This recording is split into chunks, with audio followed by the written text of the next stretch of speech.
내 모습 이대로 사랑하시니 연약함 그대로 사랑하시니 나의 모든 발걸음 주가 하시나니 날 인도하여 주옵소서. 내 비대로 사랑하시네 연약한 그대로 사랑하시네 나의 모든 발걸음 주가 하시나니 날 인도하소서. 날 인도하소서 내 모습 이대로 사랑하시네 연약함 연약한 그대로 그대로 사랑하시네 나의 모든 발걸음 나의 모든 발걸음 주가 하시나니 날 인도하소서 아멘. 주의 날개 아래 주의 거하는 날개 아래 거하는 곳 주의 임재 안에 거하는 주의 임재 안에 거하는 곳 나의 가장 큰 소망 나의 가장 큰 소망 나의 가장 큰 나의 은혜 가장 큰 은혜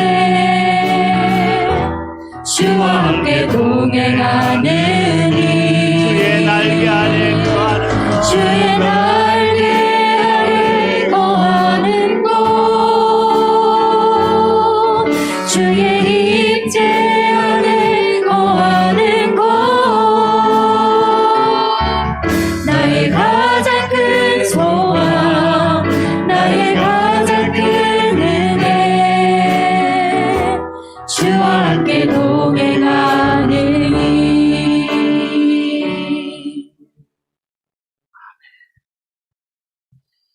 우리 지나간 일이나 상처에 매여 살지 말고요. 하루하루를 주님 안에서 행복하게 사셨으면 좋겠습니다. 우리 같이 한번 보겠습니다. 좋았던 날도 힘들었던 날도 같이 봅니다.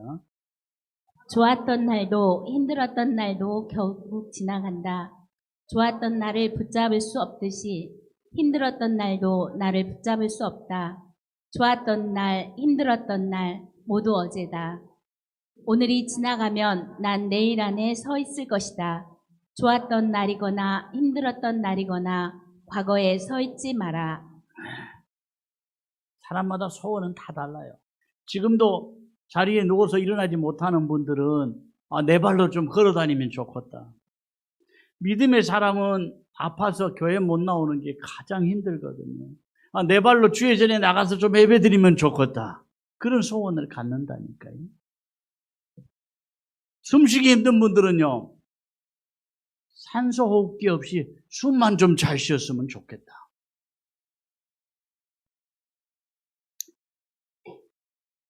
(2018년도) 평창 동계 패럴림픽에서 개막식에서 노래한 이소정 16살 아이는요, 태어날 때부터 눈을 보지 못했어요. 그런데 소원이 있다면 엄마나 주변 사람들 얼굴을 딱 한 번만 보았으면 좋겠다. 왜 그러냐? 기억해 두려고. 엄마 얼굴이 어떻게 생겼는지 귀로 듣기만 하고 짐작만 하지 실제로 기억된 게 없거든요. 한 번만 보았으면, 계속 본 게 아니라 한 번만 보았으면 기억해 놓고 싶다. 여러분, 지금 다른 사람이 소원하는 거 거의 다 우리는 가지고 있습니다. 우리 평범한 생활 속에서의 감사 회복하셨으면 좋겠습니다. 히브리서 9장에 보면은요,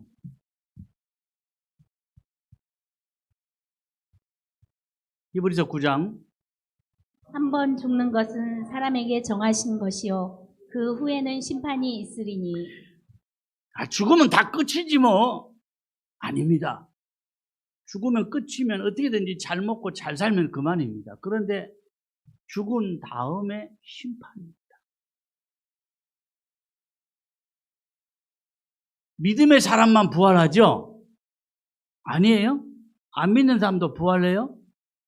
안 믿는 사람도 부활해요? 그럼 뭐가 달라요? 믿는 사람도 부활하고 안 믿는 사람도 부활하면 그거 뭐가 달라요? 믿는 사람은 영생의 부활로, 안 믿는 사람은 심판의 부활로. 같이 한번 볼까요? 믿는 사람은 생명의 부활로, 안 믿는 사람은 심판의 부활로. 우리 이미 믿음의 길, 축복의 길이 잘 가고 있습니다. 부활하신 주님의 은혜가 오늘도 예배하는 가정마다 임하기를 축원합니다. 예수님께서 십자가에 못 박히실 때가 금요일 오후 3시에, 운명하실 때가 금요일 오후 3시쯤이에요. 그런데 안식일이 언제냐면 금요일 저녁부터 토요일 해지기 전까지가 안식일이에요. 그러니까 우리 개념은 하루가 새벽부터 밤까지인데 유대인들은 해 질 때부터 그 다음날 해지기 전까지가 하루의 개념이에요. 그래서 안식일이 금요일 밤부터인데 대략 금요일 6시로 따지면 예수님이 돌아가시고 장례할 시간이 한 3시간밖에 없는 거예요.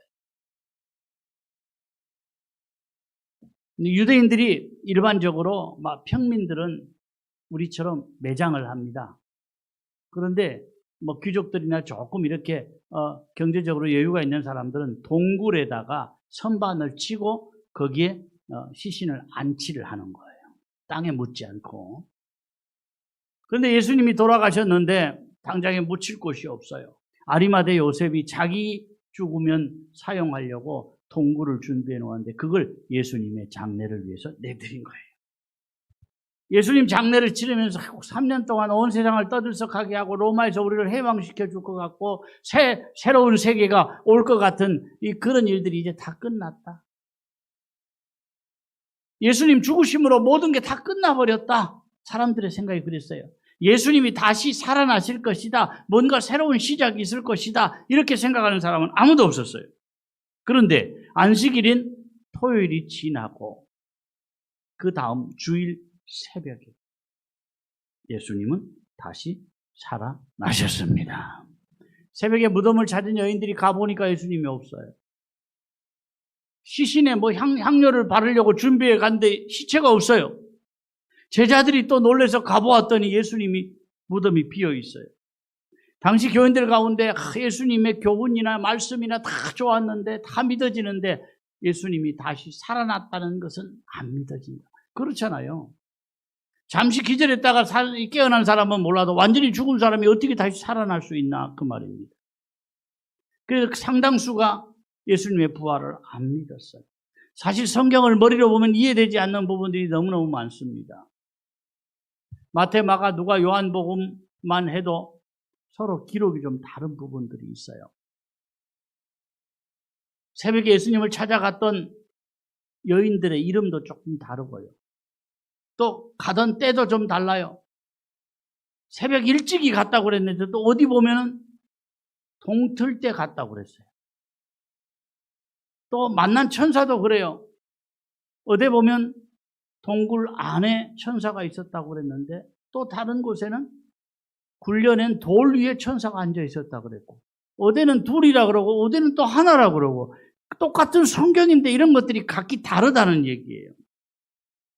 얼핏 보면 왜 이렇게 성경이 다르냐? 그럴 수 있지만 뒤집어 생각을 해보면 만일 제자들이 예수님의 부활을 조작했다면 입을 맞추어서 요렇게 적자 그랬다면 다 똑같이 적었을 거예요. 예수님이 부활하신 사실이 뒤늦게 역사적으로 증명이 됐는데요. 로마 황제 티베리우스에게 빌라도가 공식적으로 보낸 공문 보고서예요. 그러니까 보고서를 보냈는데 그게 공문이에요. 거기에 뭐가 적어져 있냐면 예수님이 어떻게 재판을 받았고 어떻게 죽었고 어떻게 부활하셨는지 그 내용이 상세하게 기록이 되어 있는 게 나중에 고고학적 자료 가운데 역사적으로 발견이 된 거예요. 이게 틀림없는 사실이잖아요. 내가 이해가 되든지 안 되든지 사실은 사실이고요. 이 역사적인 사실 앞에서 우리의 믿음이 더 새로워지기를 축원합니다. 부활절을 맞으면서 내 믿음도 새로워져야 되겠지만은요. 특히 우리 부모님들, 내 자녀들의 믿음을 잘 물려주어야 한다. 이 크게 된 사람들 보면 웨슬레 어머니, 링컨의 어머니, 록펠러의 어머니 또 성경의 위대한 인물들의 어머니들 보면요. 대부분이 다 어머니의 믿음과 기도 때문에 자녀들이 잘 된 거예요. 어머니가 계속해서 가르치기를 하나님 경외하며 살아야 된다. 하나님이 제일이다. 자나깨나 하나님밖에 없다. 이걸 계속해서 가르치는 거예요. 누구나 다 자녀를 잘 기르고 싶습니다. 그래서 마음대로 안 되는 자녀들 앞에서 매를 때리기도 하고 꾸중을 하기도 하고 야단을 치기도 하고 속을 썩기도 하는데 지나고 보니까 깨달아져요. 어릴 때는 무조건 품어주어야 한다. 어릴 때는 보살펴 주어야 한다. 책망이나 야단보다는 어릴 때는 품어주고 보살펴 주어야 돼요. 청소년기에 가장 필요한 것은 믿어주어야 돼요. 부모의 마음은 이렇게 낳아놨다가 이것도 어떻게 될까 잘못되지 않을까 염려돼서 어떻게든지 간섭을 하려고 하는데 여러분 청소년기 자녀를 둔 가정에서는 자녀를 믿어주십시오. 그리고 믿음으로 기도해 주십시오. 문제는 성장한 자녀입니다. 많은 부모님들이 성장한 자녀, 장성한 자녀에게까지도 계속해서 무엇인가를 해 주어야 좋은 부모처럼 생각을 하는데 아닙니다. 철들면 스스로 자신의 길을 가도록 만들어 주어야 돼요. 스스로 서도록. 성인이 되었는데도 부모님들이 무엇인가 자녀에게 자꾸 해주려고 애쓰지 마십시오. 스스로 자기 길을 가야 한다니까요. 이것이 그렇게 하면 좋다가 아니라 이것이 믿음의 부모가 걸어가야 될 사명의 길인 줄로 믿습니다. 여러분 자녀들에게요. 내가 원하는 사랑을 줄 것이 아니라 자녀들이 원하는 사랑을 주어야 한다니까요. 그런데 자녀 입장에서 가장 중요한 게 부모 공경이에요. 유대인의 탈무드에는 이렇게 말씀을 합니다. 사람이 자신의 부모를 공경하면 하나님께서도 그들과 함께 그 가정에 거하신다. 하나님이 그 가정에 거하시는 게 부모 공경하는 가정이다 그랬어요. 뒤집어서 말하면 부모 공경 안 하는 가정은 아무리 믿음 이야기해도 하나님이 그 가정에 함께 하신다, 함께 안 하신다? 안 하신다. 성경은 아니지만 맞는 말이에요. 오늘 부활주일로 지키면서 또 어버이 주일인데요. 자녀들이 부모님의 은혜를 다시 한번 기억하는 복된 주일이 되면 좋겠고요. 효를 다짐하는 그런 계기가 되었으면 좋겠습니다. 지금 부모님이 살아계신 분들, 자녀들 부모님이 100% 마음에 드시는 분이 있나요? 마음에 100% 들어요? 안 들어요. 나는 내 부모가 100% 마음에 들어. 그런 가정은 없어요. 부모가 훌륭한 부모이면 좋고 자랑스러운 부모이면 더 좋겠지만 부모가 내가 생각할 때 비천한 직업을 가질 수도 있고요. 부모가 생각이 자녀보다 더 떨어질 수도 있고요. 부모가 실수하실 수도 있고요. 부모가 자녀에게 상처를 줄 수도 있습니다. 그럼에도 불구하고 자녀의 도리는 부모님 마음을 아프게 해드려서는 안 된다. 그게 성경의 원리예요. 과거는 어렵게 살던 시절이기 때문에 자녀들이 상처가 많아요. 대부분의 자녀들 가운데 부모에게 나를 조금만 더 가르치지, 힘들어도 나를 좀 더 배우게 하지, 이런 상처가 있는 분들도 많고요. 요즘에는 뭐 돈 없어서 대학 못 가는 사람 없지만 과거에는 경제적으로 넉넉하지 못하면 대학을 못 갔잖아요. 또 이런저런 부모로부터 상처받은 가정들이 의외로 많습니다. 또 그 상처를 오랫동안 잊지 못하는 그런 사람들도 있어요. 사실 한번 사람이 상처를 받으면 그거 떨쳐버리기가 쉽지는 않습니다. 그러나 상처가 있어도 부모가 내 마음에 때로 안 들어도 부모가 자랑스럽지 못해도 자녀로서의 도리는 부모를 공경해야 한다. 그것이 성경의 원리임을 다시 한번 우리 마음에 새기셨으면 좋겠습니다. 디모데전서 5장에는 이렇게 말씀을 해요. 만일 어떤 과부나 자녀나 손자들이 있거든 그들로 먼저 자기 집에서 효를 행하여 부모에게 보답하기를 배우게 하라. 이것이 하나님 앞에 받으실 만한 것이니라. 여기는 과부를 말씀하고 있는데 과부든지 아니면 부부간에 같이 살든지 간에 한마디로 효를 행해서 부모에게 보답하게 하라 그랬어요. 거기까지는 다 아는 거죠. 그런데 마지막 말씀이 뭐냐? 육신의 부모에게 효하는 그것이 하나님 앞에 받으실 만한 것이다. 이 받으실 만한 이것이 이 아포테크토스 받아들일 수 있는 하나님이 우리에게서 받으시는 게 뭡니까? 예배입니다. 그런데 예배 말고 또 한 가지 하나님이 우리에게 받아들일 수 있는 것이 뭐냐? 부모에게 효하는 것이다. 그만큼 중요한 거죠. 잠언 17장에는 이렇게 말씀을 해요. 마른 떡 한 조각만 있고도 화목한 것이 제육이 집에 가득하고도 다투는 것보다 나으니라. 아멘. 우리말로는 맨밥을 물에 말아 먹어도 서로 사이좋게 사는 것이 진수성찬 먹으면서 싸우는 것보다 더 나은 거예요. 바로 그런 이야기잖아요. 어떨 때는 아이고 식구들보다 이웃이 더 좋아, 친구가 더 좋아 그럴 때가 있습니다. 그러나 막상 내가 모든 거 다 잃어버리고 넘어지고 실패할 때 나를 가까이서 붙잡아 줄 수 있는 사람은 가족밖에 없어요. 다른 사람 다 손가락질하고 돌아서도 가족은 나를 받아준다. 심지어는 교회 일보다 먼저 돼야 될 게 가정을 돌보는 거예요. 디모데전서 3장에 보면 이렇게 말씀을 해요. 사람이 자기 집을 다스릴 줄 알지 못하면 어찌 하나님의 교회를 돌보리요. 아멘. 자기 집을 다스린다. 그 단어가 원어에 보면은요. 프로이스테미. 이 뜻이 뭐냐면 인도하다, 돌보다, 뭐에 관심을 갖다 그런 뜻이에요. 다스린다는 우리 개념과는 좀 다르죠. 다스린다, 우리말로 읽을 때에 우리는 돌본다, 인도한다, 관심을 갖다 그것과는 조금 개념 차이가 있잖아요. 사실 이 단어는 문맥상으로 볼 때 자기 가정을 다스린다기보다는 돌본다라고 번역하는 게 더 맞아요. 다시 한번 의역을 해보면 그렇습니다. 자기 가정을 잘 돌보는 사람이 교회 일도 돌보아야 한다. 자기 가정도 못 돌보면서 뭔 교회 일을 돌본다고 하느냐? 그런 의미라니까요, 이 말씀이. 이상한 말 같지만 교회 일 열심히 하고 교회 일 앞장서는 것보다 더 중요한 게 내 가정에서 내가 해야 할 일.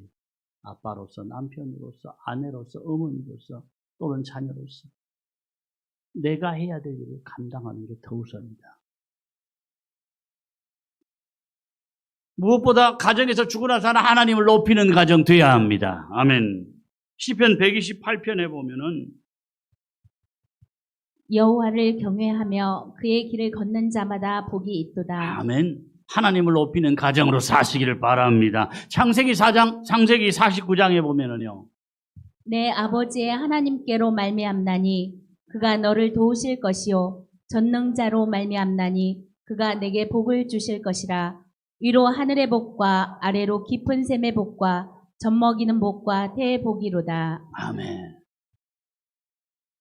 믿음의 사람이 무슨 이 땅에서 복을 바라고 살아 그냥 영적인 복이면 되지 아닙니다. 하늘의 복도 받아야 되고 이 땅에 사는 동안 환경의 복, 자녀의 복, 앞날의 복도 받아야 돼요. 믿음으로 사는 가정마다 하늘의 복과 땅의 복을 같이 주시기를 주의 이름으로 축원합니다. 오늘 말씀에는 제자들이 두려워서 문을 꾹꾹 걸어 잠그고 있었다고 그랬어요. 예수님 가까이 따라다닐 때 겁날 게 없었잖아요. 예수님의 막 기가 막힌 말씀들 또 기적들 이런 거 보면은 그 당시에 이스라엘을 지배하고 있던 로마 세력을 쳐 부수고도 얼마든지 남겠다. 이런 분이 왕이 되면 우리나라도 잘 살거니와 가까이 따라다니던 제자들도 한 자리씩은 할 것 같다. 그런 마음 다 가졌어요. 그런데 예수님 힘없이 잡혀서 십자가에 달려 죽으시거든요. 그러니까 모든 게 다 무너져 버린 거예요. 낙심이 돼버린 거예요. 그런 낙심스러운 제자들에게 주님 찾아오셔 샬롬 너희에게 평강이 있을지어다. 나를 봐라. 나는 유령이 아니다. 그러면서 먹을 것을 드시기까지 했어요. 21절 22절 예수께서 또 이르시되 너에게 평강이 있을지어다. 아버지께서 나를 보내신 것 같이 나도 너희를 보내노라. 이 말씀을 하시고 그들을 향하사 숨을 내쉬며 이르시되 성령을 받으라. 아멘. 나도 너희를 보내노라. 내가 너희를 보내노라. 소명을 주신 거예요. 우리 같이 합니다. 예수님은 다시 사셨습니다. 예수님은 다시 사셨습니다. 아멘. 제자들이 부활하신 주님 만나고 주님의 음성을 듣고 나니까요. 담대해집니다. 그렇습니다. 어떤 처지, 어떤 환경 가운데라도 살아계신 주님을 만나고 나면 생각이 달라지고 믿음이 달라지고 생활이 달라지게 됩니다. 내가 왜 살아야 되는가? 사는 목적이 달라져 버린다니까요. 사람은요, 살다가 날리고 잃어버릴 때가 있어요. 내 앞으로 해놓은 등기해 놓은 든든한 집이나 부동산도 어느 사이에 보니까 날아가 버리고 없더라는 거예요. 아, 내가 건강해서 나는 100살까지 살 거야. 그랬는데 타지 않은 변수로 70대에 바로 가는 분들이 너무너무 건강해서 100살까지, 아니 100살도 넘어 살 거야. 그랬는데 70 몇 살에 그냥 허무하게 가. 어떤 분은 사는 동안 명예 없으면 문제미로 사는 거예요. 인생이 명예가 없으면 사는 것도 아니에요. 그러면서 명예만을 추구하고 살다가 명예가 땅에 떨어지고 이런 인생 살아서 뭐하냐 허무하게 그럴 때가 있더라는 거예요. 여러분, 돈도 건강도 명예도 있으면 좋습니다. 그러나 그거 붙들고 살면 그거 무너질 때 내 인생도 내 믿음도 같이 무너진다니까요. 어떤 처지에서라도 부활신앙 내 마음에 확실해지기를 축원합니다. 작가 이철환 씨 혹시 기억하는 분 계시나요? 이철환 씨 잘 모르시죠? 연탄길 기억하시죠? 네, 연탄길 곰보빵 아름다운 꼴찌 뭐 이런 거 다 이철환 씨가 쓴 글인데 이철환 씨가 젊은 시절에 너무너무 힘들어서 리어카에다가 사과를 담아가지고 다니면서 그거를 장사를 하기도 하고요. 저 산동네에 가서 양말을 팔러 다니기도 하고 그러면서 그림을 그렸어요. 화가가 되고 싶었어요. 그런데 먹고 살아야 하잖아요. 그럼 누가 그림을 사줘야 되는데 한 사람도 그림을 사주질 않아요. 그래서 화가 되기를 포기하고 이제 글을 쓰기 시작합니다. 그런데 글을 쓰면 출판사에서 책을 내주어야 되잖아요. 근데 책을 안 내줍니다.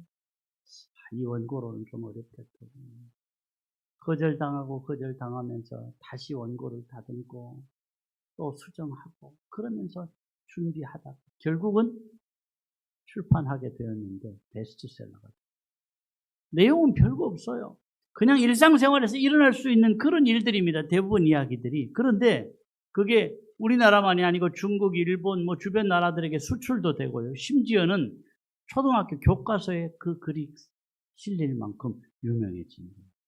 그런데 이철환 씨가요, 몸에 질병이 있었어요. 우울증, 공황장애. 그것도 잠시가 아니고요. 5년 동안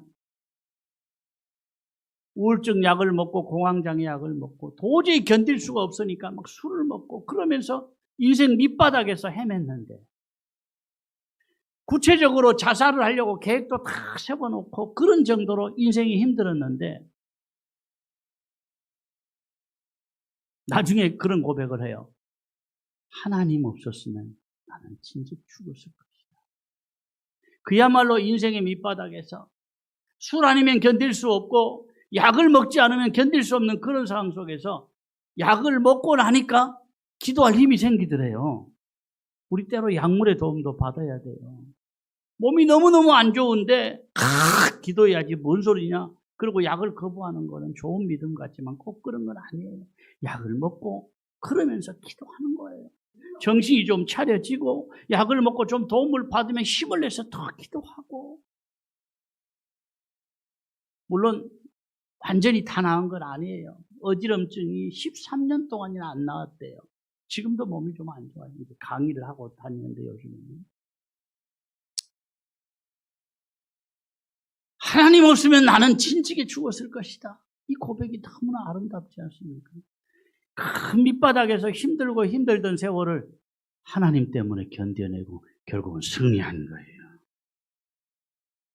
부활의 주님 만나면 내가 어떤 고난 가운데도 승리가 내 것이 될 줄로 믿습니다. 이스라엘 백성들 보면요, 마라의 쓴물 앞에서 죽느니 사느니 그랬잖아요. 그런데 마라에서 불과 10km 떨어진 곳에 뭐가 있었어요? 엘림이 있었어요. 사막 한가운데 종려나무 70주가 있고 물샘 12이 있는 풍성한 오아시스. 물샘 한둘만 있어도 얼마나 좋은데 물샘이 12개나 있어요. 사막 한가운데 이렇게도 좋은 곳이 있을 수 있나? 그럴 만큼 좋은 오아시스가 준비되어 있더라. 불과 10km밖에 안 떨어져 있었는데 그걸 보지 못하고 죽느니 사느니 그랬다니까요. 정말 힘들 때 우리 조금만 더 이 믿음으로 견디면 주님 분명히 엘림의 축복을 준비해 놓으신 줄로 믿습니다. 잊지 말 것은요, 어떤 경우라도 하나님이 나를 버리신 것 같아. 아닙니다. 부활하신 주님의 큰 손이 나를 꼭 붙잡고 계신다. 평생 동안 이 사실만은 흔들리지 않고 힘해지지 않기를 주님의 이름으로 축원합니다. 우리 160장 찬송 같이 하겠습니다. 1절과 3절만 하겠습니다. 무덤에 머물러 예수 내 구주.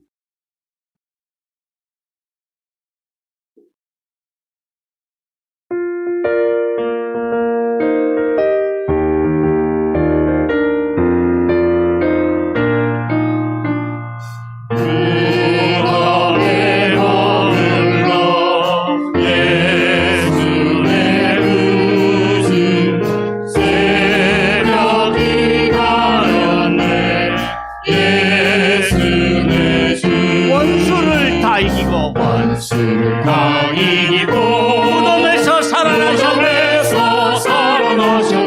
어둠을 이기시고 나와서 성도와 함께 다스리시네. 사셨네. 예수 다시 사셨네. 거기 못 가두네. 예수 내 구주 우리를 살리네. 예수 내 주 원수를 다 이기고 무덤에서 살아나셨네. 어둠을 이기시고 나와서 성도와 함께 다스리시네. 예수 다시 사셨네. 아멘. 봉헌을 하겠습니다.